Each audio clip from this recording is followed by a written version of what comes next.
जैसे हमने last class में देखा था, प्लैंक्स क्वांटम थ्योरी हमने डिस्कस किया था, ओके। जिसमें वी गेट टू नो कि how it explains the particle nature of the electromagnetic radiation, okay. Then उसी का रिवीजन है। Will start with the revision first. So the emitted radiation, as the temperature was increased, it goes from एक lower frequency to higher frequency की तरफ जाता है। ये हमने जो प्लॉट देखा था ना, उसके कंक्लूजन में मैं यहाँ पे बता रही हूँ। जो हमारा प्लॉट था,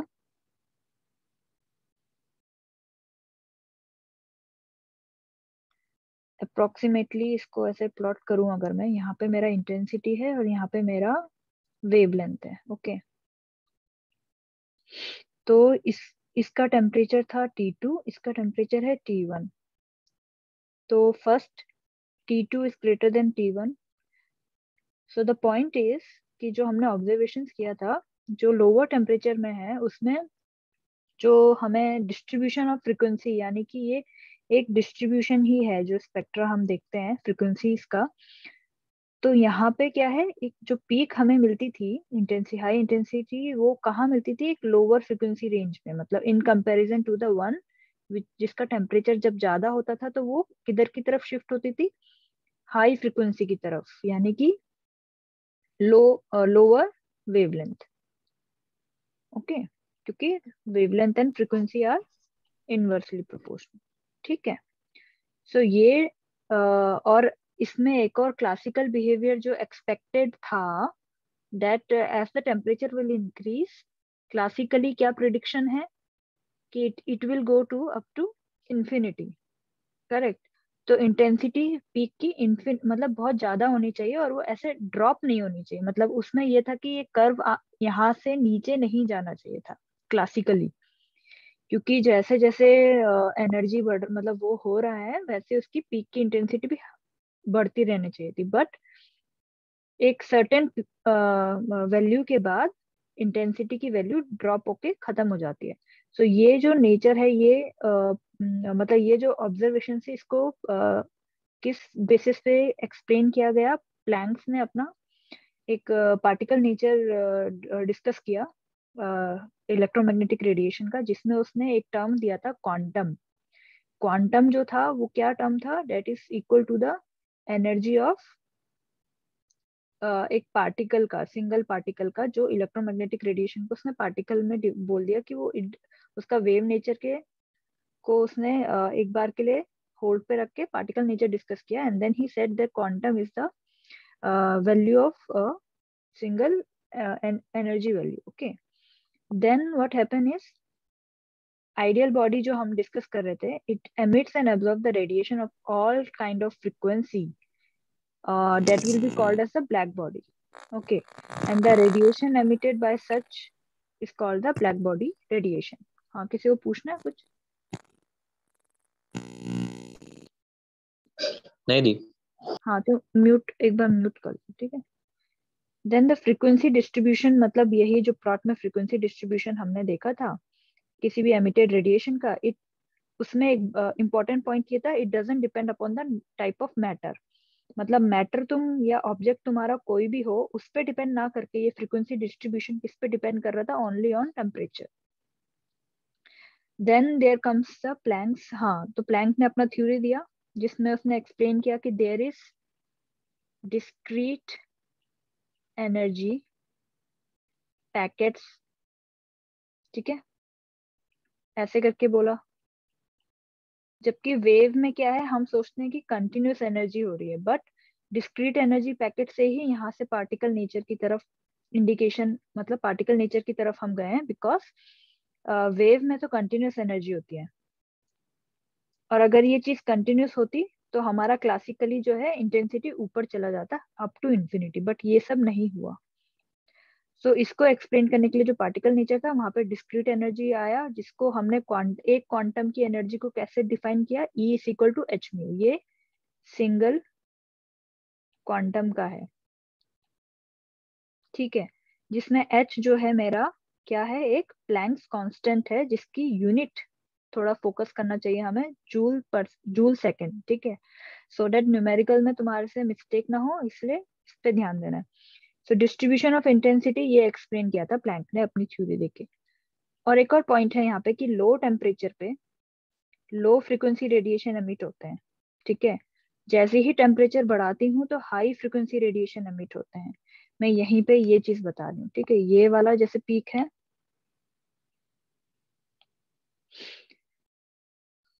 ये वाला जैसे पीक है, ठीक है, ये लो टेम्परेचर पे है तो लो लो फ्रिक्वेंसी है इसकी, और इधर जा रही हूँ तो हाई फ्रिक्वेंसी हो रही है हाई टेम्परेचर पे।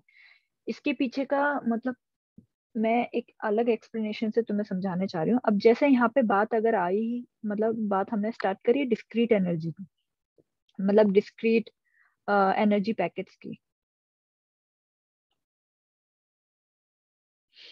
Discrete means there is some missing, मतलब like stairs, like a step, तो बीच का जो वैल्यू है वो वहां पे अवेलेबल ही नहीं होगा।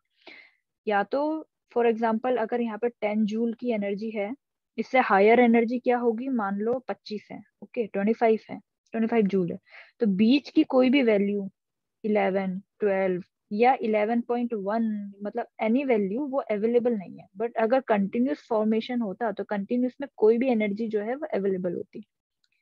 तो ये सब, ये तो डिस्क्रीट का हो गया।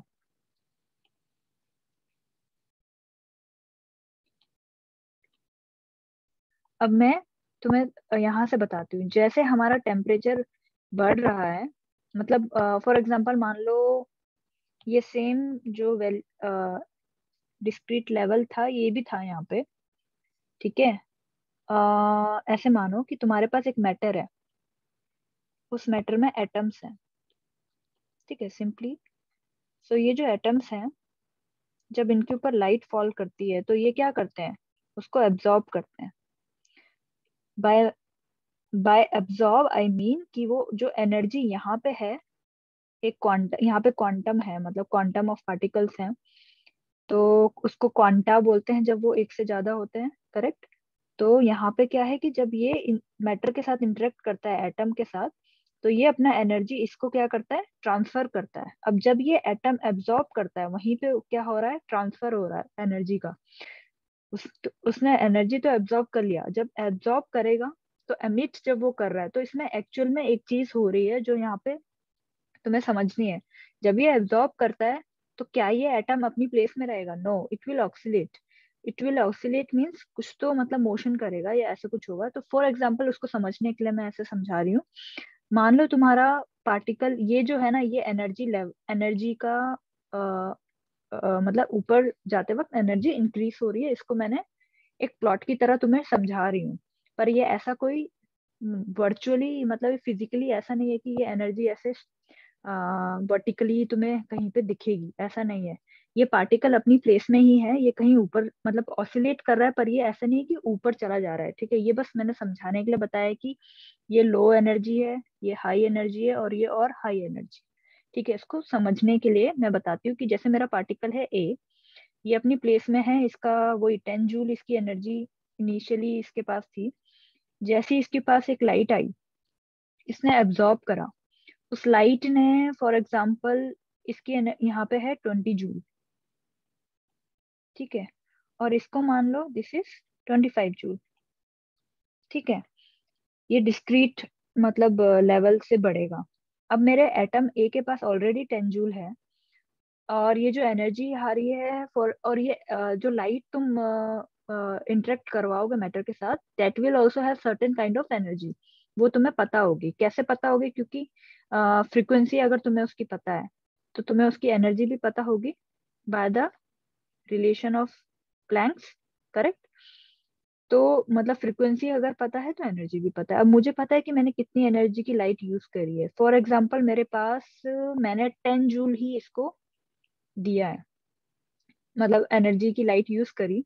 तो जो मेरा पार्टिकल था वो क्या करेगा, वो उसको एब्जॉर्ब किया ना, उसने एब्जॉर्ब किया, मतलब मान लो उसने उसकी, मेरे पार्टिकल की एनर्जी कितनी हो गई अब, 20 जूल, 10 + 10 20 जूल।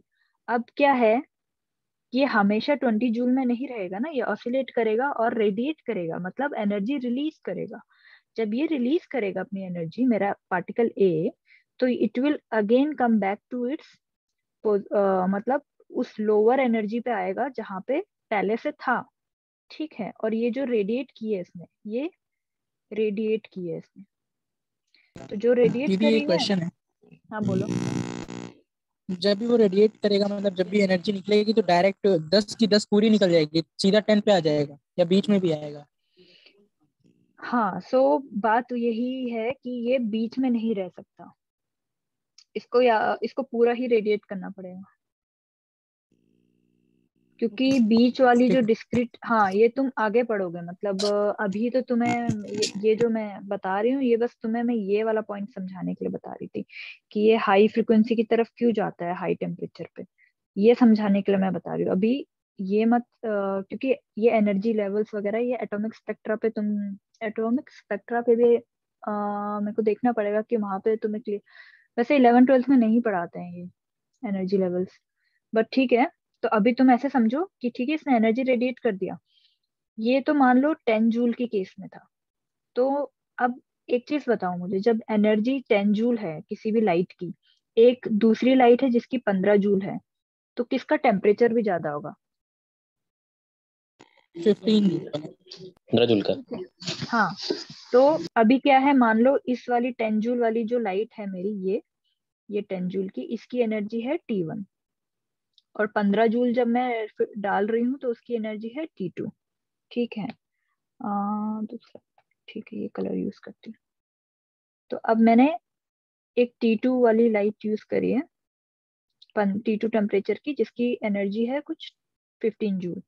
तो मेरा जो एटम है ए, वो फिर से 10 जूल में था, 15 जूल उसने एब्जॉर्ब करी, 25 जूल उसकी एनर्जी हो गई, फिर वो रेडिएट कर रहा है और अपनी पोजीशन पे आके रेडिएट कर रहा है।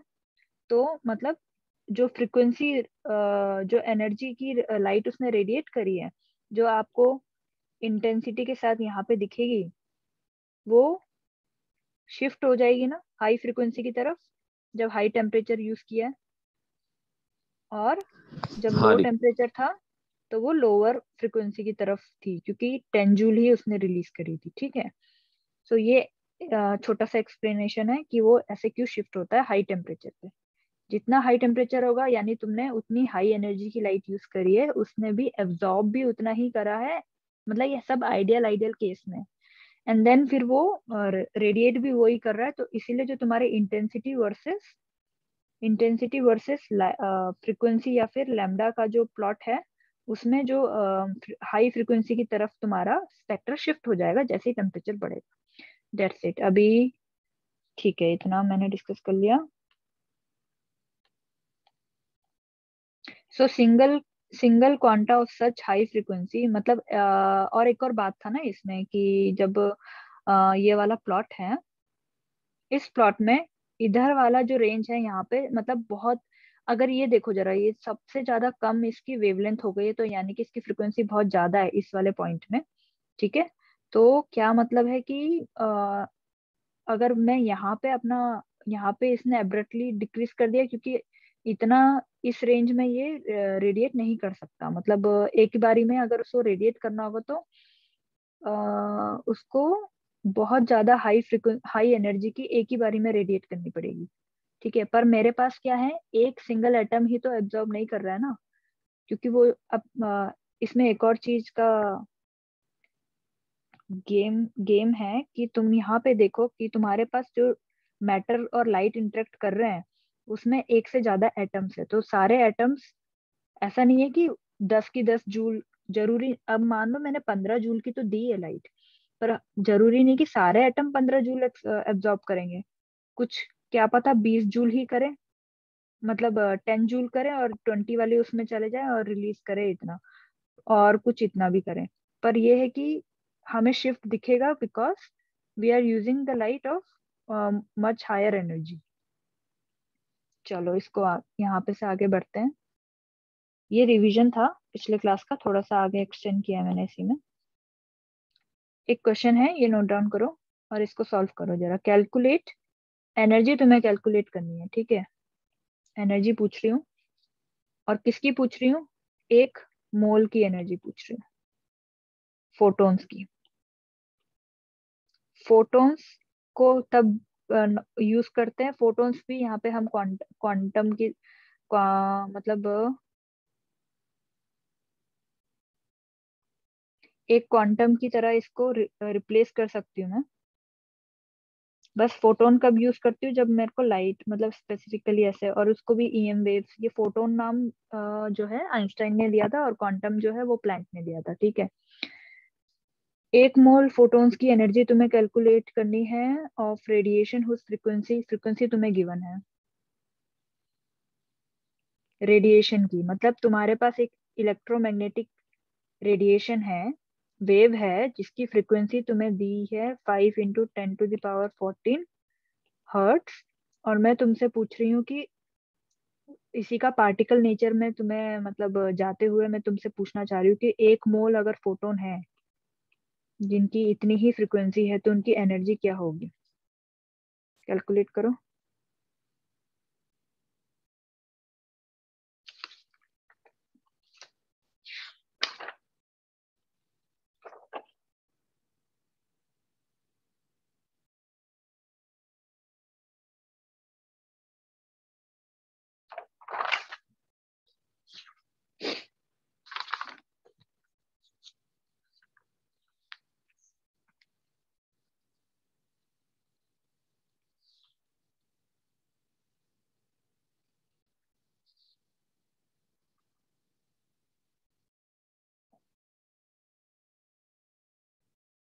दीदी 33.130 into 10⁻17 -17 जूल।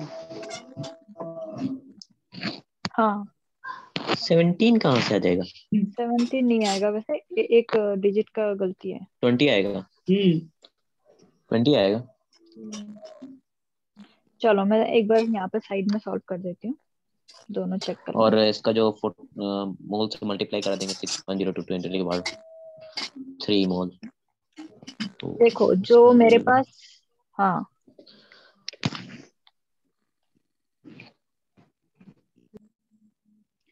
मेरे पास जो ये एक्सप्रेशन प्लैंक ने दिया था, ये किसका दिया था? ये दिया था उसने 1 फोटोन, और शुड आई से क्वांटम, ओके सेम चीज। पर यहाँ पे 1 है, ये ध्यान में रखना। फिर मेरे को उसने पूछा किसका है? 1 मोल का पूछा मोल का। है ना। तो मैं इसी एक्सप्रेशन को 1 मोल का तो बनाने के लिए यहाँ पे कैपिटल एन मेरा एक मोल की वैल्यू है, ठीक है, और एच में, और मेरा हाँ, कैपिटल एन क्या है यहाँ पे? 6.626 इंटू 10⁻, कितना है? -32 -34 माइनस नहीं 23 ना, एनर्जी ऑफ 1 मोल, मतलब ये ये दी 1 वैल्यू मोल गलत लिखी है। दीदी वो 6.02। 6.022। 1 हाँ 6 हाँ हाँ, पॉइंट। ठीक है, ये मोल इनवर्स हो जाएगा इनटू एच। एच की वैल्यू कितनी थी मेरी? 6.626 10⁻, 6.626 into -34 -34। Joule second. और जूल मेरी प्लस जो, जूल सेकंड। हाँ, और जो मेरी फ्रीक्वेंसी है वो उसने हर्ट्स में ही दिया है, तो वो ही मुझे लिखना है 14 हर्ट्ज। 5 × 10⁻14 हर्ट्ज। सारी यूनिट एकदम मतलब ऐसा यूनिट में है, तो मुझे ऐसे टेंशन नहीं है किसी भी चीज की। अब मैं डायरेक्टली यहाँ से एनर्जी, ये जो मेरी एनर्जी है ये किसकी है? 1 मोल की, ठीक है, 1 मोल ऑफ फोटोन्स। मैं डायरेक्टली 1 मोल ऑफ फोटोन की कैलकुलेट कर रही हूँ, क्योंकि मैंने यहाँ पे ये एन एन से मल्टीप्लाई किया, कैपिटल एन, ठीक है। और फिर यहाँ से जो वैल्यू आ रही है सॉल्व करके वो आएगी, जितनी भी तुम्हारी वैल्यू आ रही है वो चेक कर लेना। ऑल दो अगर तुम इसको इसकी तरह लिखोगे 199.51 किलो जूल करके आ रही है पर मोल, ये यूनिट होगी तुम्हारी, ठीक है। सेकंड सेकंड और हर्ट्ज जो है आपस में, ये भी पर सेकंड होता है ना, कट हाँ, तो जाएगा। ये कैंसिल आउट हो जाएगा, हाँ, और जूल आएगा और पर दीदी मोल आएगा, और ये 10 टू द दीदी पावर एक 3 सेकंड। लिखूंगा। हाँ बोलो बोलो। दीदी ये हर्ट्स और सेकंड में हमें बहुत कंफ्यूजन होता है, आप एक बार इसको बता दीजिए अच्छे से। हाँ सुनो आलोक, ध्यान से देखना यहाँ पे, जो हर्ट्स है ना वो साइंटिस्ट के नेम पे रखा गया है यूनिट का नाम, ठीक है। तो ये एसआई यूनिट है हमारी फ्रीक्वेंसी की,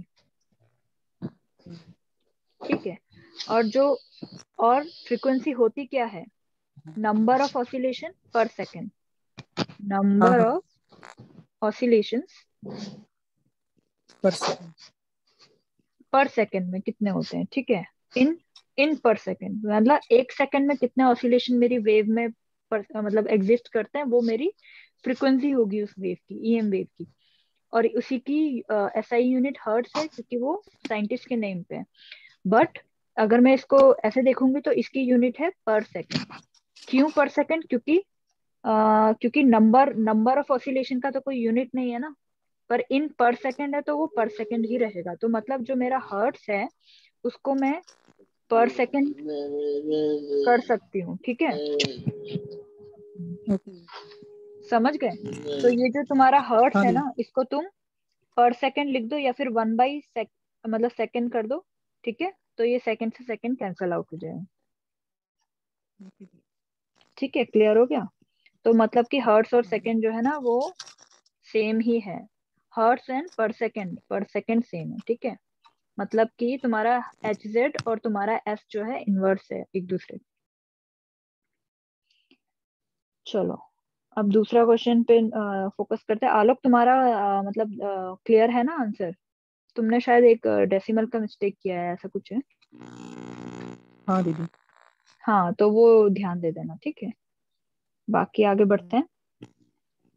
और सबसे मतलब ये चीज पे थोड़ा सा ध्यान देना तुम दोनों के दोनों, कि जो एनर्जी का एच एच म्यू अगर खाली लिखूंगी तो वो सिर्फ वन के लिए है, एक सिंगल फोटोन के लिए। उसको एक से ज्यादा बनाने के लिए मुझे किसी चीज से या तो मल्टीप्लाई करना पड़ेगा, और अगर वो 1 मोल की बात कर रहा है तो यहाँ पे 1 मोल उतनी ही वैल्यू से मल्टीप्लाई करना पड़ेगा, ठीक है। अब इधर आ जाओ, और यूनिट का ध्यान रखना, यहाँ पे मोल इनवर्स होता है। और ये फिर ये यहाँ पे भी ये ऐसे आएगा, जूल पर मोल। अच्छा अब नेक्स्ट क्वेश्चन है कि जो तुम्हारा 100 वाट का एक बल्ब है, it emits any kind of monochromatic light, ठीक है। मोनोक्रोमेटिक का मतलब होता है, मोनो मतलब सिंगल, ठीक है। तो मतलब कि वो एक टाइप, उसमें व्हाइट लाइट नहीं आ रही है। व्हाइट लाइट में सारा स्पेक्ट्रम मिक्स होता है, मतलब सब कुछ होता है। बट मोनो का मतलब है सिंगल। सिंगल मतलब कि जैसे मान लो एक रेड, सिंगल रेड कलर की या फिर येलो ऐसी लाइट है। तो एक बल्ब है, उसने 100 वाट की पावर है। वाट क्या है, पावर की यूनिट है, ठीक है। और वाट को मैं जूल सेकेंड इनवर्स भी लिखती हूँ। जूल मतलब कितनी एनर्जी पर second. So my power is simply क्या है, कितनी एनर्जी पर सेकेंड में रिलीज कर रहा है, या फिर वैसे तो मेरा बल्ब जो है 100 जूल पर सेकेंड रिलीज कर रहा है। 100 वाट तो 100 जूल पर सेकेंड, ठीक है। यहाँ पे मैं ऐसे ही तुम्हें याद दिलाना चाह रही हूँ, जो प्लैंक कांस्टेंट होता है उसका जूल सेकेंड होता है यूनिट, ठीक है। और यहाँ पे ध्यान देना कि ये जूल पर सेकेंड, ठीक है, बस ऐसे ही याद करने के लिए। सो तुम्हारे पास मोनोक्रोमेटिक लाइट है जिसकी वेवलेंथ तुम्हें दी है, यानी कि तुम्हें लेमडा दे दिया है 400 नैनोमीटर। अब यूनिट देख लो इसकी, नैनोमीटर में है, तो यानी कि इसको मीटर में कन्वर्ट करना पड़ेगा। और तुम्हें ये लेमडा दिया हुआ है, कैलकुलेट करना है नंबर ऑफ फोटोन एमिटेड पर सेकेंड बाय द बल्ब।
चलो मैं एक चीज तुम्हें यहाँ पे ऐसे एक्सप्लेन करती हूँ, जिससे हो रहा है वो ठीक है।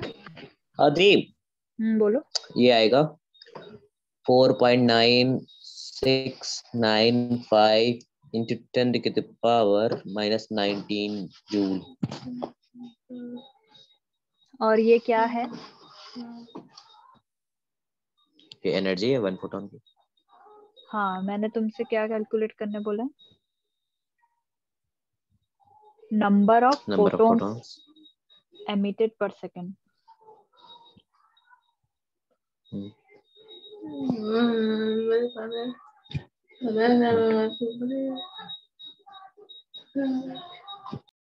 देखो मैं बताती हूँ, तुम एकदम सही कर रहे हो हरिओम, पहला वही है। अब मेरी बात ध्यान से सुनो, ठीक है? एक बार के लिए, आलोक एंड हरिओम दोनों, ठीक है? तुम्हारे पास एक बल्ब है, म्यूट कर लो अपने आप, ठीक है? एक बल्ब है जिसने लाइट जो है एमिट हो रही है, ठीक है? ये जो लाइट है, ये क्या है? ये वेव है ना? पर अभी और it can be a particle nature also. अभी मैं यहाँ पे पार्टिकल नेचर को ही डिस्कस कर रही हूँ। सो यहाँ पे जो है पार्टिकल नेचर डिस्कस कर रही हूँ। और अगर इसने मतलब जो भी लाइट ये एमिट कर रहा है मेरा बल्ब, वहां पे क्या रिलीज हो रहे हैं? फॉर एग्जाम्पल पार्टिकल, उसको क्या बोला है हमने? फोटोन, ठीक है? तो ये एक सिंगल फोटोन तो नहीं रिलीज कर रहा है। मान लो इसने 100 फोटोन रिलीज करे हैं। कितने? 100, ठीक है? ये बस मान के चलो। 100 भी नहीं लेते हम, मैथ्स में जैसे प्रॉब्लम करते हैं वैसे ही सॉल्व कर लेते हैं, वो मच बेटर है। मान लो उसने एन नंबर ऑफ फोटोन्स जो है रिलीज करे हैं, ठीक है? सो एन फोटोन्स रिलीज करे हैं, और तुम्हें उसने दिया है लैम्डा की वैल्यू, जो तुम्हारी लाइट की वैल्यू है, विच इज 400 नैनोमीटर। और तुम्हें यहाँ से क्या यूज कर सकते हो तुम? एनर्जी ऑफ वन फोटोन, ठीक है? कितनी है? एच म्यू, विच इज, और क्योंकि तुम्हारे पास फ्रीक्वेंसी नहीं है but you have the lambda, when you have lambda, तो तुम यहाँ से एक रिलेशन था, lambda is equal to C by mu, ठीक है? यहाँ पे तुम इसको इन्वर्स कर दो, तो फ्रीक्वेंसी इज इक्वल टू कितना हो जाएगा? सी बाई लैम्डा, करेक्ट? बस यहाँ पे मुझे रखना है सी बाई लैम्डा। ये वैल्यू रखने के बाद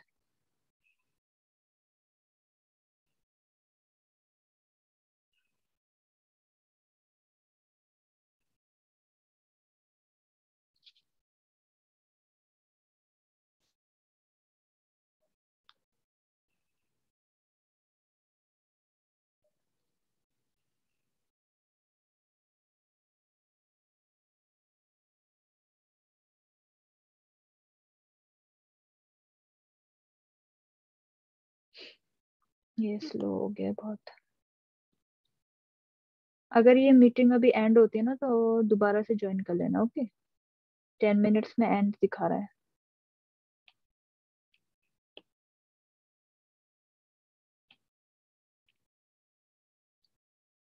So what happen is you calculate the energy of one photon, which is h की वैल्यू कितनी है? 6.626 into 10 to the power minus 34 joule second, ठीक है? इंटू मेरा c की वैल्यू कितनी है? 3 into 10 to the power 8 metre पर सेकेंड। और ये दोनों को मल्टीप्लाई करके होल से डिवाइड करूंगी, डिवाइड में आएगा मेरा 400, 400 into 10 to the power minus 9 metre, ठीक है? जब मैं ये कैलकुलेट करूंगी तो जो हरी ने बताया है वो आंसर आएगा, विच इज इक्वल टू 4.9695, ये देखिए 96 का लेंगे, 4.96 into 10 की पावर माइनस 19 जूल।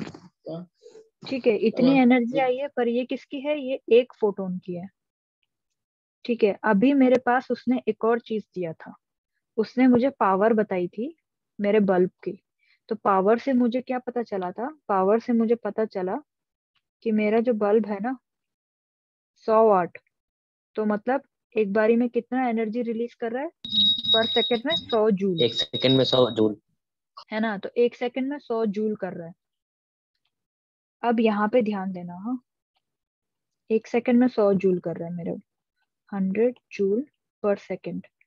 तो ये जो है ये एक्चुअल में टोटल एनर्जी, मतलब कितना 1 सेकंड में वो रिलीज कर रहा है टोटल एनर्जी।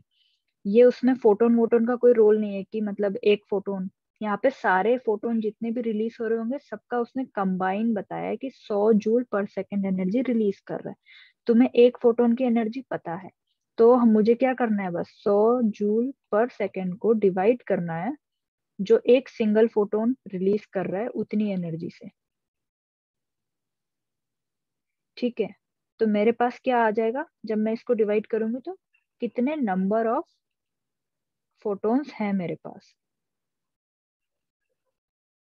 एक बारी में 1 सेकंड में रिलीज कर रहे हैं। पर सेकंड रहेगा, जूल से जूल कैंसिल हो जाएगा, तो इसकी वैल्यू आएगी कुछ,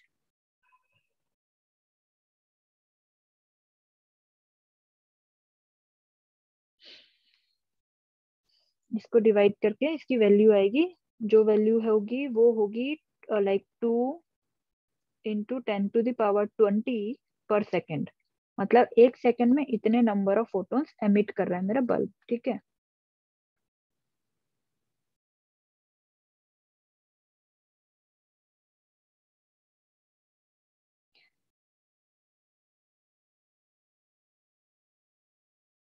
तुम्हें क्लियर हुआ दोनों को, आलोक? हाँ दीदी। हाँ दीदी।